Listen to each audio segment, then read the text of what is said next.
no encontro pasado estábamos falando un pouco destas diferenzas entre los de abajo, o Doña Bárbara, Don Segundo Sombra, La Vorágine, ¿sí? O primeiro que a gente estava observando no tema de esses três romances que geralmente se colocam dentro do quadro dos romances regionalistas, que são Don Segundo Sombra, Doña Bárbara e Los de Abajo, é que são três romances bem diferenciados. O único provavelmente que tem em comum é a característica de serem romances e, por outra parte, a recuperação temática de alguns temas rurais ou de alguns temas vinculados ao universo da campanha, do rural, do que não é a cidade, do que não é moderno. E porque quando a gente começa a aprofundar um pouco em determinadas questões basais disso, como por exemplo, qual é o ponto de vista do intelectual, ou seja, da cidade letrada em termos de rama, sobre essa alteridade, e chamamos neste caso alteridade ao universo pré-modernização, o universo rural, o universo aquele que não é o universo contemporâneo dos romances, nas cidades, que é o processo de modernização e de urbanização de América Latina, o que observamos é que esse olhar intelectual sobre a alteridade mudou. Muda entre cada um dos romances e também tem uma mudança qualitativa em relação ao olhar da cidade letrada e dos intelectuais perante a alteridade no século XIX.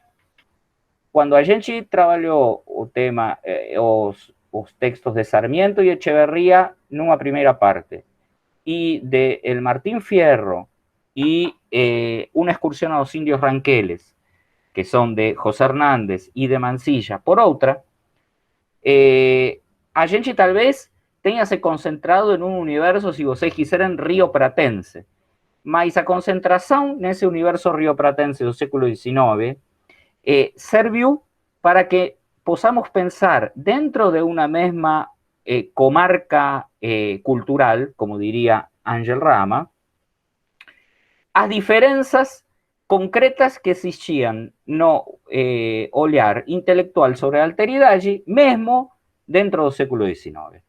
Tínhamos utilizado o texto de Ramos para indicar que esse olhar do intelectual sobre a alteridade, sobre o outro, era um olhar que, embora estivesse atravessado pela dicotomia civilização-barbárie e a finalidade última de tipo ideológico, cultural e político dos intelectuais no século XIX fosse civilizar, ou seja, modernizar, organizar os novos estados nacionais, ao mesmo tempo existia, sim, uma recuperação temática desse universo iletrado que era necessária e, ao mesmo tempo, que era necessária para o projeto político civilizador.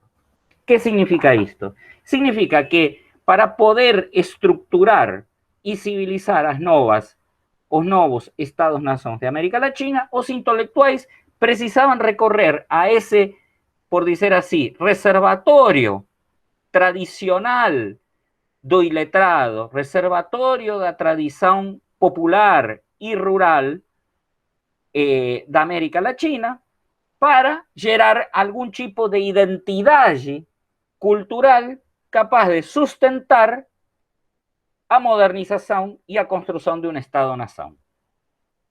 Isto é o que geralmente se conhece como que em América Latina primeiro vem o Estado-nação e depois vem a nacionalidade. Ou seja, vejam bem que na Europa a ideia de nação é muito anterior e vem de um universo medieval e é muito anterior à conformação do Estado-nação. a Alemanha é uma nação muito antes de se transformar em um Estado. Mesma coisa acontece com a Itália. Nem falar da própria Espanha, que são várias nacionalidades diferentes que só nos últimos anos do século XX conseguem assimilar nacionalidade com Estado, ou seja, com as autonomias. Os catalães, os galegos, os andaluces, etc. En otras palabras, que os intelectuales de América Latina, cuando pensan en civilizar, precisan da alteridade. A alteridade forma parte do projeto, do argumento intelectual para a construção da nação. Por quê? Porque se precisa construir uma nacionalidade, uma identidade nacional. Claro que nesse processo, a tendência do olhar intelectual do século XIX é na homogeneização cultural, na construção de uma identidade nacional capaz de sustentar um Estado-nação. A estratégia é a homogeneização da diversidade e da heterogeneidade cultural e social da América Latina. O resultado disso são as políticas de branqueamento, de invisibilização, mas também as políticas de alfabetização pública, da escola pública, da reverência aos símbolos pátrios e da utilização de uma única língua nacional, que neste caso sempre é a língua provinda da antiga metrópole, o espanhol, o português. Só nos últimos anos están siendo recuperadas políticamente as línguas que forman parte do multilingüismo de América Latina, como o guaraní no Perú, as diversas línguas indígenas en Guatemala, o quechua no Perú e no norte da Argentina, etc. Então, este olhar dicotômico de civilização e barbárie tende a ser, às vezes, um pouco ingênuo se a gente somente olha o processo ideológico. Por uma parte, é verdade que o processo ideológico pode parecer para nós, hoje, extremamente elitista e desrespeituoso com as alteridades e as diferenças. Por outra parte, é verdade também, como resalta Julio Ramos, que esses grandes intelectuais do século XIX precisamente levantam o problema da alteridade e trazem o problema e trazem o outro para a escrita, recuperando a través da escrita toda essa heterogeneidade cultural. Em outras palavras, se fazem dos outros sujeitos políticos que podem interagir na política. Claro, censuran esses sujeitos políticos como bárbaros, a veces como selvagens, mas reconhecem neles sujeitos políticos que, de alguma forma, estão contribuindo para a construção das novas nações.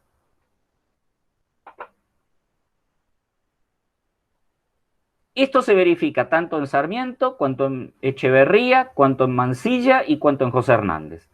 A grande diferença entre a día de Sarmiento, Echeverría, Mansilla, Hernández, é que acontecen en dois momentos diferentes do proceso de construção do Estado e da nacionalidade.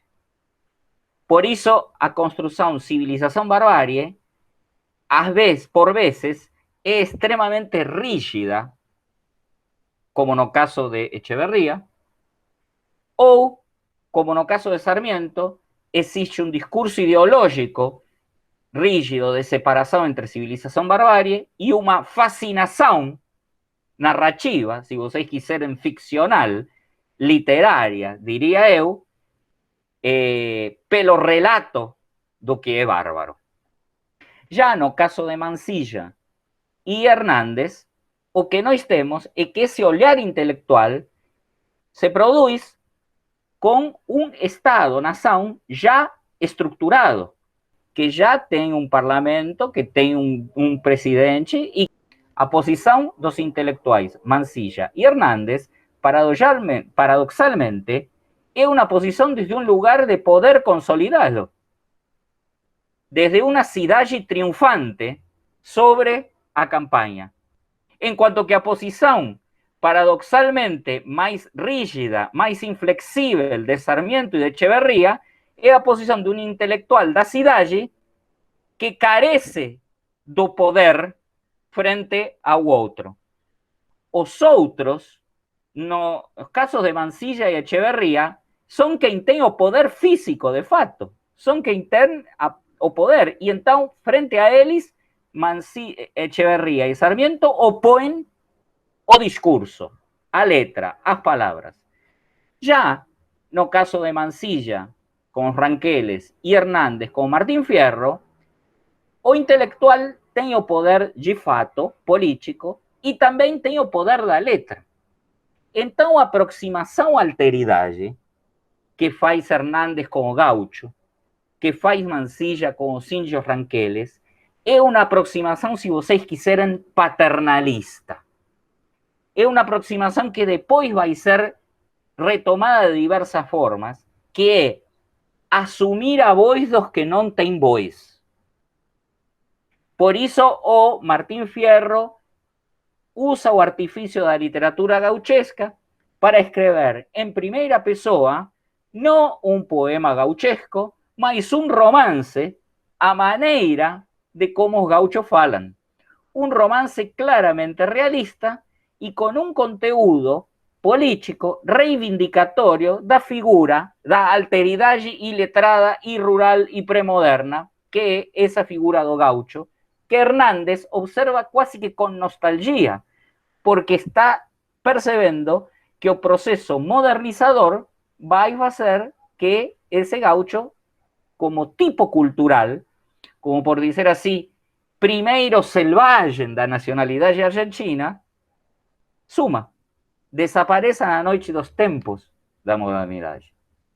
Já no caso de Mansilla, a questão é até mais interessante, porque Mansilla o que observa é claramente que não apenas que os índios ranqueles não são índios, mas que os índios ranqueles são claramente um grupo humano que no está definida meramente por la religión o por la cultura, mas por un tipo de vínculo con o territorio, con a política, con a familias, con a religión, que tem un modo de vida diferenciado y que de alguna forma ele precisa, para hacer un tratado con eles, mudar, se asimilar para ser entendido. Mansilla não muda, usa um disfarce, faz de conta que muda para melhor se fazer entender. Em outras palavras, se aproxima do outro com uma clara noção da diferença com o outro e também com uma certa, se vocês quiserem, tolerância, na medida em que não vai massacrar o outro, mas precisa dialogar com o outro para chegar a um acordo. E aqui vem um dos gestos mais interessantes de Mansilla, como intelectual do século XIX, e é que, mesmo assumindo a superioridade dele em termos de letra, mesmo assumindo a superioridade dele em termos de civilização, começa a olhar a sua própria civilização, o Estado argentino, a construção da nação argentina, com uma certa desconfiança, ao ponto de que chega a falar, chega a questionar essa suposta selvageria ou barbárie dos índios ranqueles, porque o gesto de Mansilla é um gesto que Mansilla, por dizer assim, assimila ou copia do outro grande cosmopolita e digressivo da história da literatura que ele tinha lido muito, e que é Michel de Montaigne. O mesmo que Michel de Montaigne faz em Dos Canibais, a mesma aproximação, por dizer assim, desiludida, crítica da civilização europeia que Montaigne faz em Dos Canibais e Dos Coches, colocando em contacto europeus e índios trazidos da América, faz Mansilla colocando os argentinos modernos, os argentinos civilizados, os criollos, frente aos índios ranqueles. Seja como for, esta aproximação paternalista está, sim, aparentada com todo o olhar do século XIX dos intelectuais, falado por Ángel Rama, no sentido de que para os intelectuais do século XIX, civilizar é ao mesmo tempo modernizar e ao mesmo tempo educar. E isso se faz a través de uma homogeneização que precisa da dicotomia civilização versus barbárie. Já a grande modificação no olhar intelectual de Azuela, de Ricardo Guiraldes, de Rómulo Gallegos, etc., é que o olhar intelectual do século XX, o olhar intelectual do regionalismo, não coloca o intelectual nesta posição de, por dizer assim, sujeito civilizador. Parecería ser que o intelectual, de certa forma, se encontra en un mesmo nível do que o nível daqueles outros, daquelas alteridades. Noutras palavras, parecería ser que os intelectuais perderam força política dentro do Estado. Isto tem a ver um pouco com o que Ángel Rama menciona como a abertura da cidade letrada e da cidade escriturária a partir da modernização das cidades.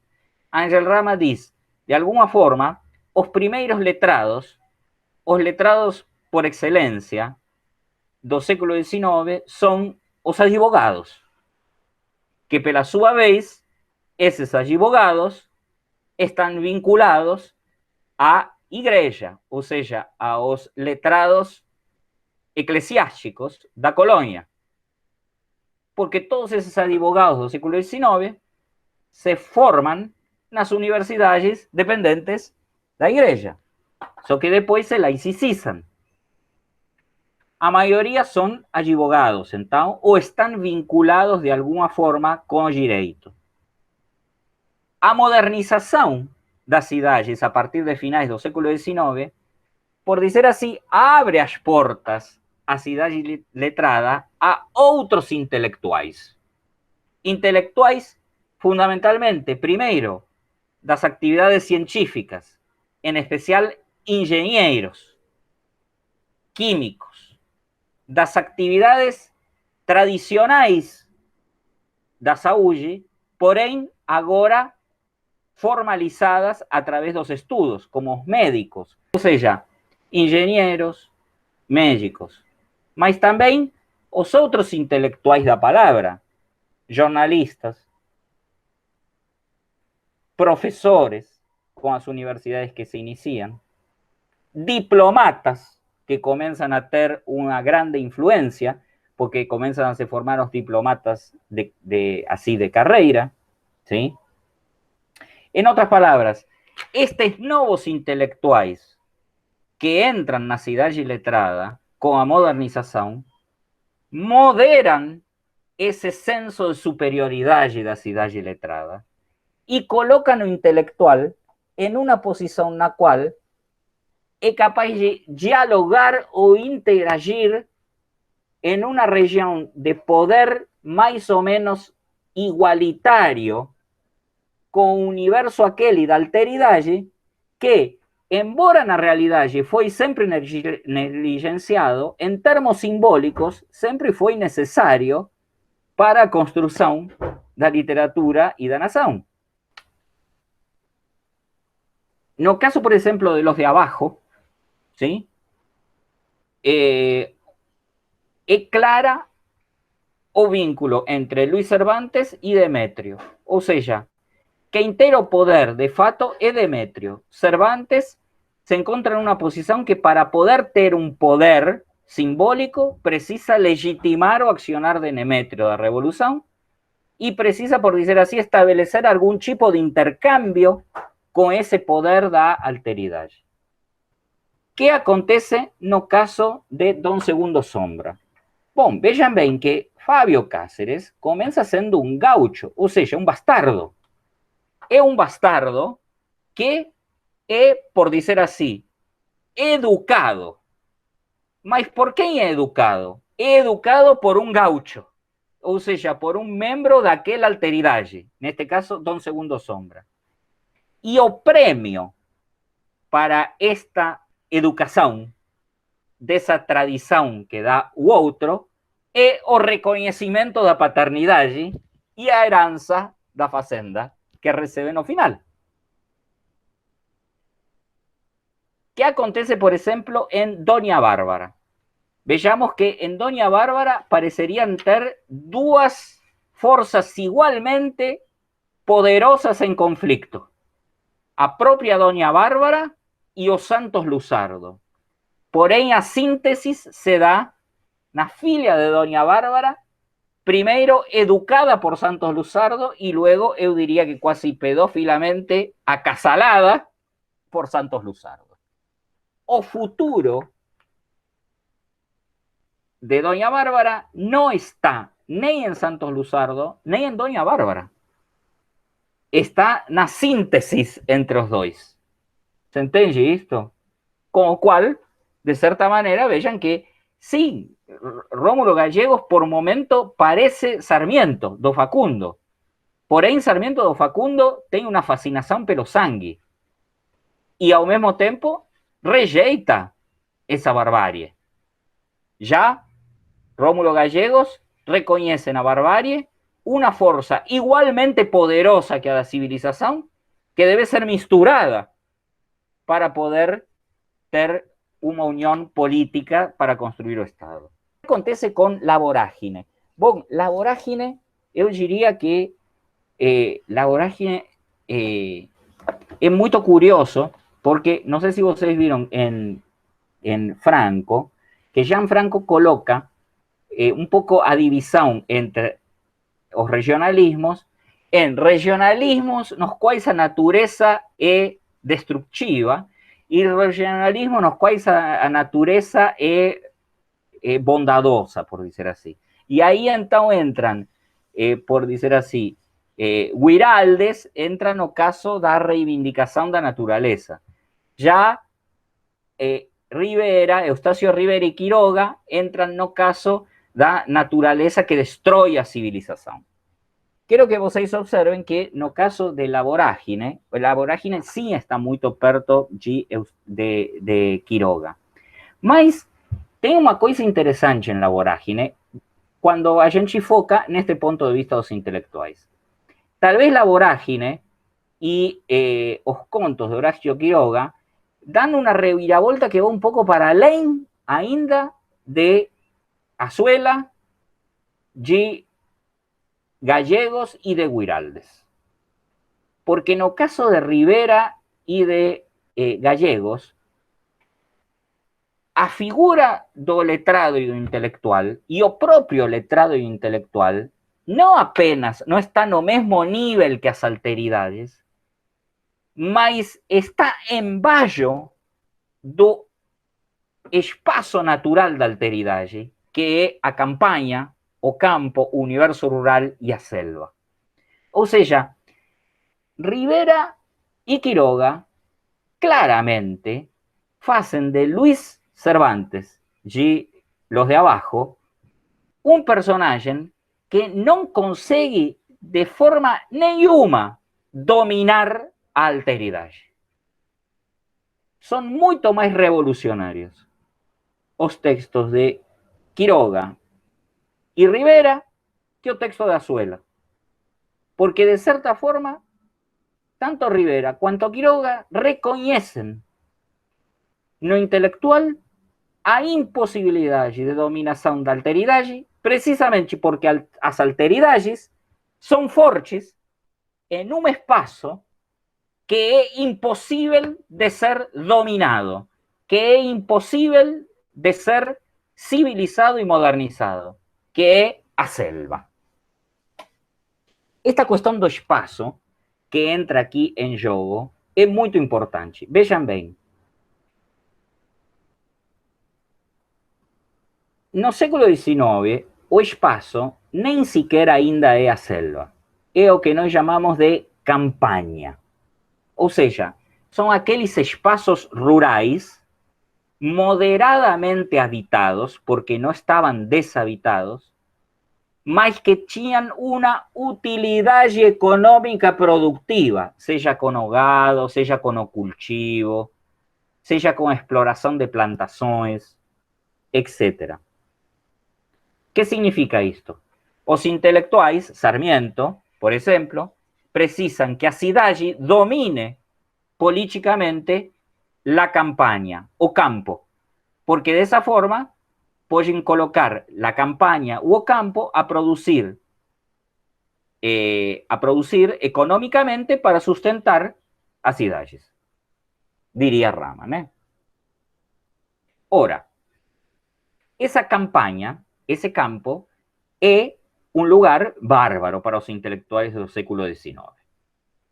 Vean bien que una de las preocupaciones principales de Sarmiento, cuando llega a presidencia, va a ser, establecer caminos, porque no sé si ustedes vieron que un camino es como una especie de tentáculo da cidade, o camino tiene su propia policía, o camino tiene sus propias regras. Es muy diferente estar no camino, na estrada, que estar no medio do mato.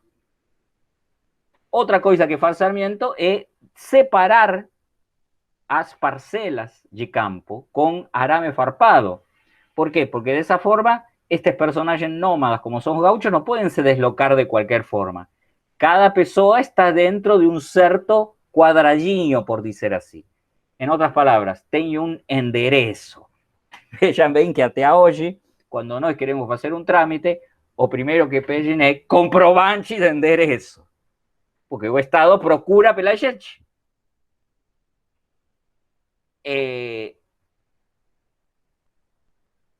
Porém, essas viagens, digo, entre uma cidade e outra, no começo do século XIX, eram verdadeiras aventuras, porque aí você saía de viagem de uma cidade para outra e estava exposto aos ladrões, aos bandoleiros, aos índios, às inclemências do tempo, etc., até que chegava em outro ponto de civilização, que era uma outra cidade.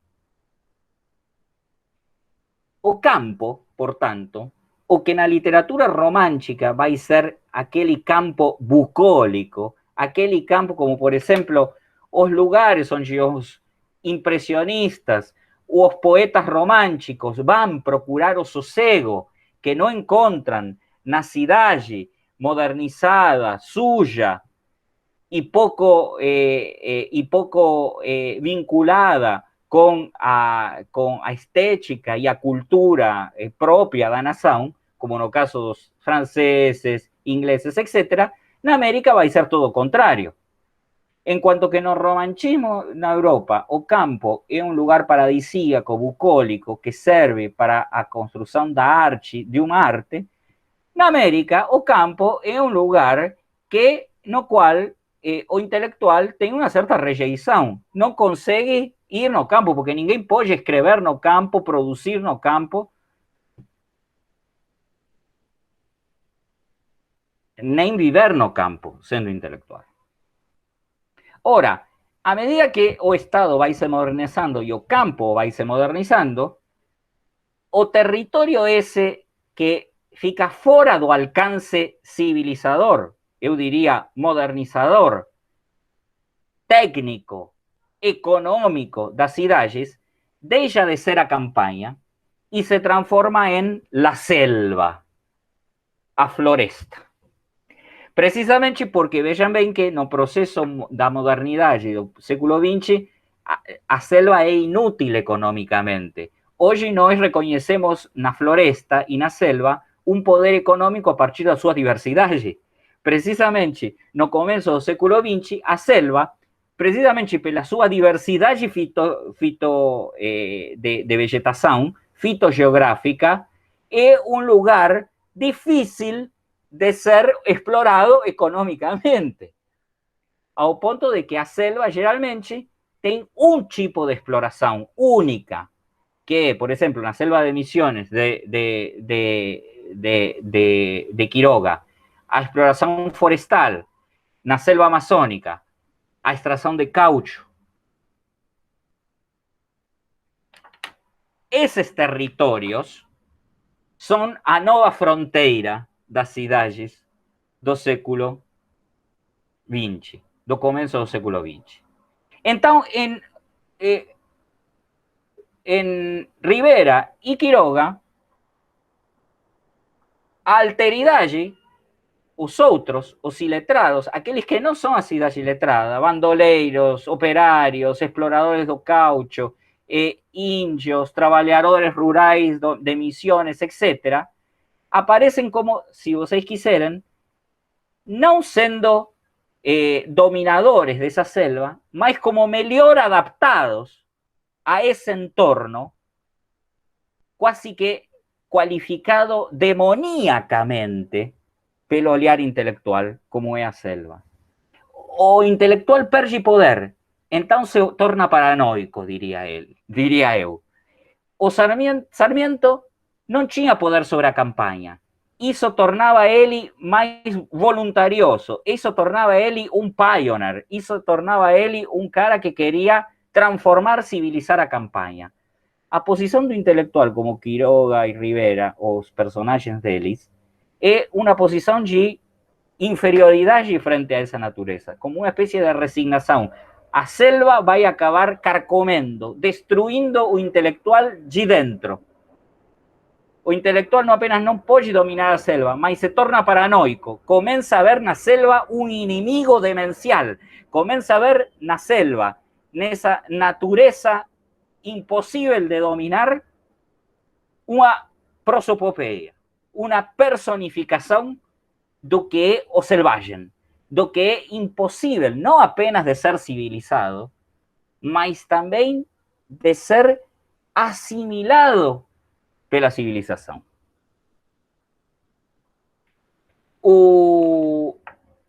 Portanto, novamente, em Quiroga e em Rivera, o ponto de vista do intelectual já não é aquele ponto de vista de acima, como intelectual do século XIX frente à alteridade, mas no mesmo nível da alteridade, em um intercâmbio de conveniência, por dizer assim, ou em um nível inferior a esse intercâmbio de convivência. Um nível no qual a cidade letrada já não luta nem sequer por dominar a alteridade, mas por sobreviver ao espaço no qual a alteridade sobrevive. Tranquilamente. Em relação com Quiroga, é o fato de que se a gente já tinha problemas para poder dizer o romance regionalista é uma coisa identificável em todos estes romances, que são romances de fato, muito mais ainda entra em questão a palavra romance. Ou seja, em Horácio Quiroga, na verdade, os romances são uma produção totalmente secundária e totalmente desimportante em relação com a força dos seus contos.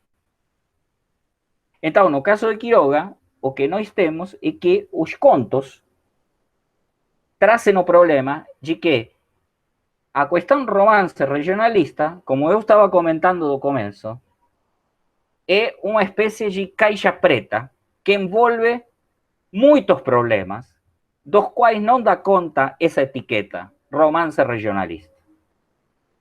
Um dos problemas era este de cidade e campo, civilização barbárie. Outro dos problemas era a posição do intelectual frente à alteridade. Outro dos problemas era a questão da paisagem, da região, do território perante a modernização. Mas também, outros dos problemas é o estatuto do discurso narrativo. O que é a narrativa e o que é o realismo. Porque vejam bem que, no caso de Azuela, de Guiraldes e de Gallegos, nós podemos claramente reconhecer um tom realista atravessado por certo documentalismo. Daria a sensação de que se está escrevendo uma ficção baseada em uma experiência ou em um documento verificável, seja do parte dos autores, seja na sua atividade como jornalista, seja como em Guiraldes pela sua experiência da infância, seja como em Gallegos pelos seus estudos. Já no caso de Rivera e de Quiroga, esse documentalismo começa a perder força, porque o olhar paranoico do intelectual começa a dar uma abertura ao que vai ser uma poética já não realista, mas uma poética do fantástico.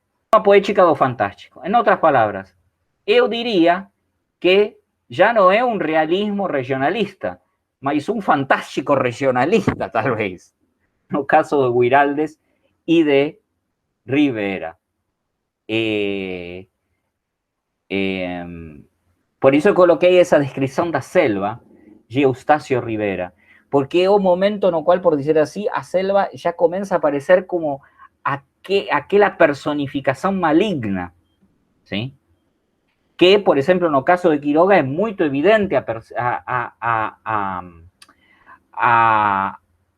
presença maligna na selva, como, por exemplo, no conto La miel silvestre, como por ejemplo no conto El almohadón de plumas.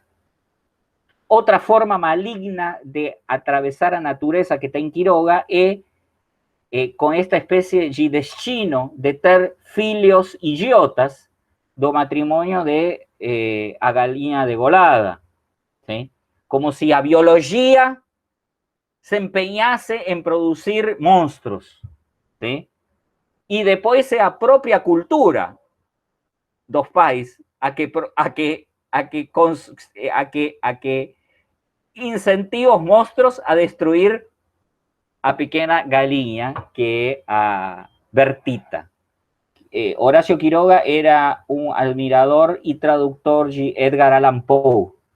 Portanto, é muito lógico que vocês observem uma vinculação direta entre os contos fantásticos de horror de Edgar Allan Poe e de Horácio Quiroga.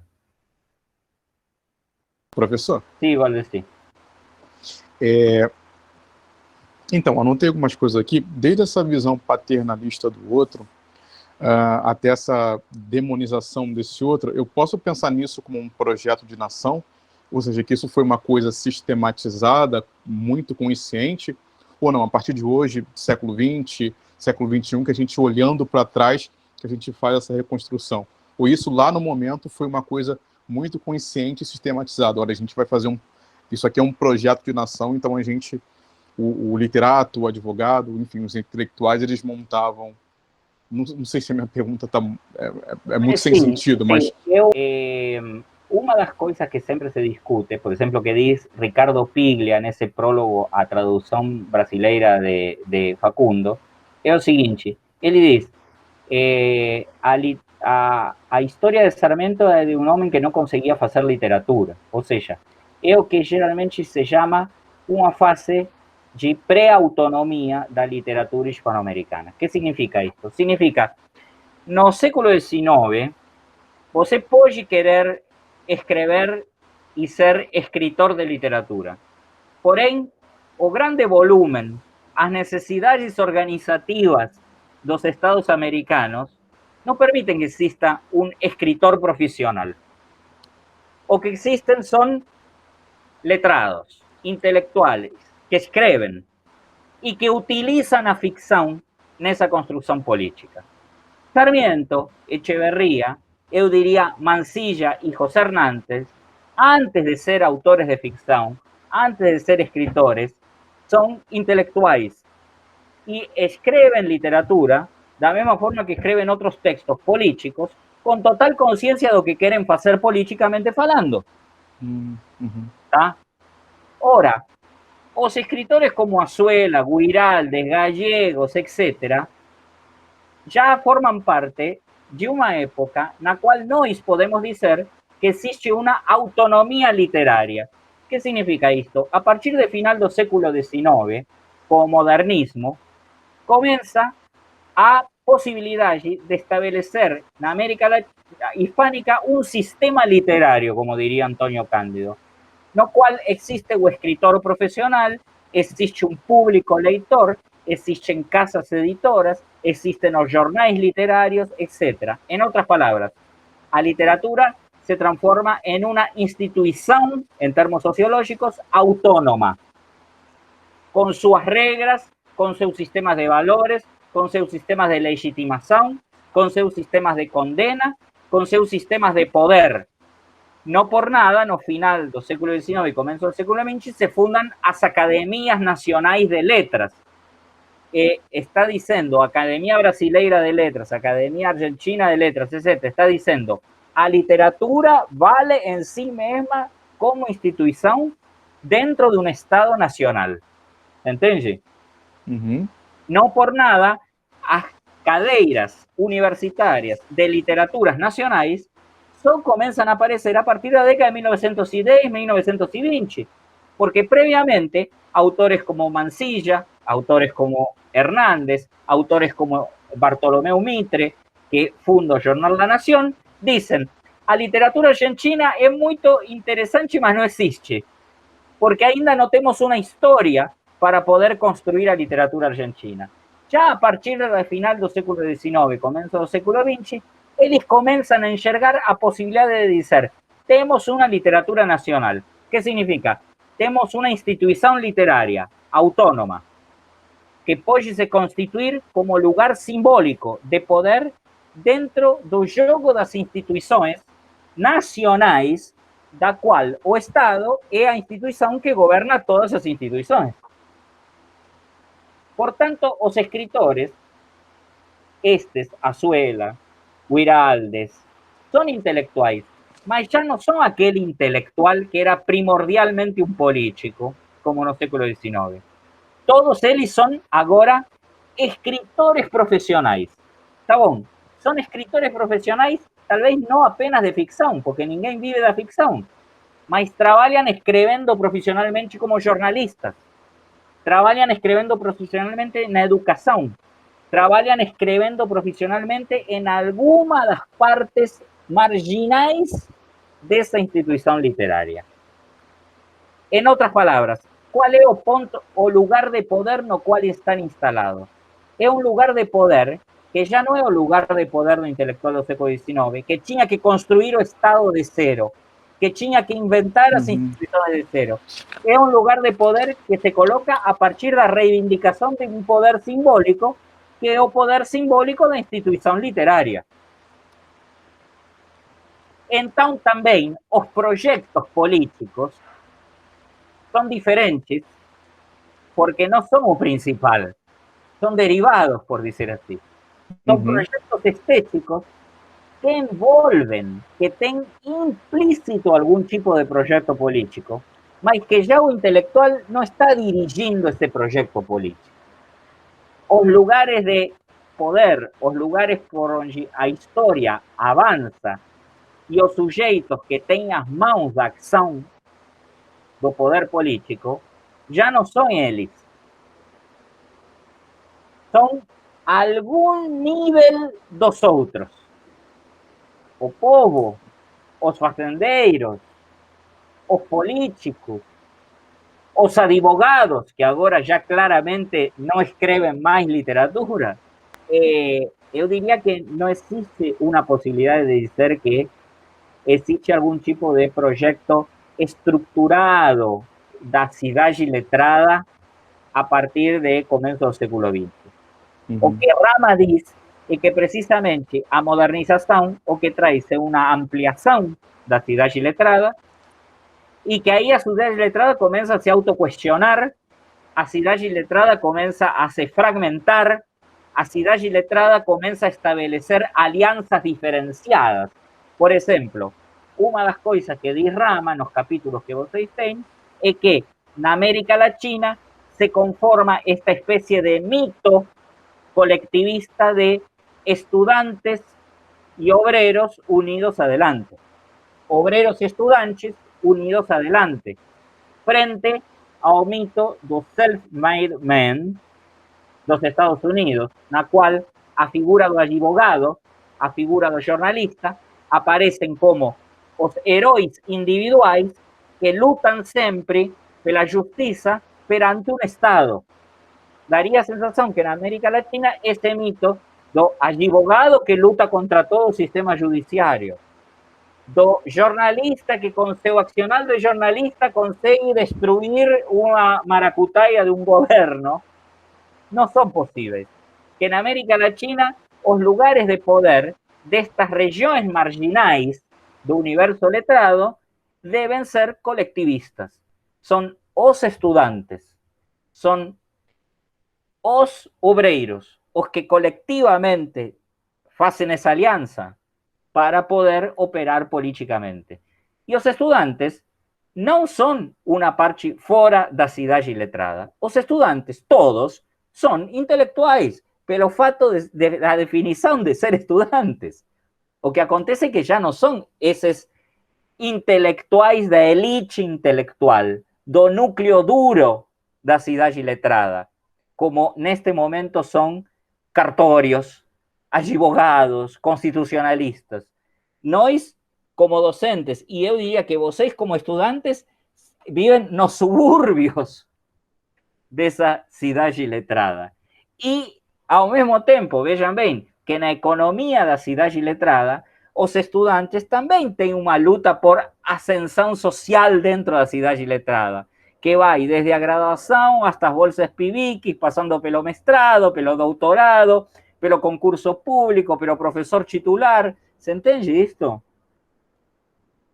Existe, por dizer assim, uma cidade letrada que já não é homogênea, que já não representa necessariamente a elite.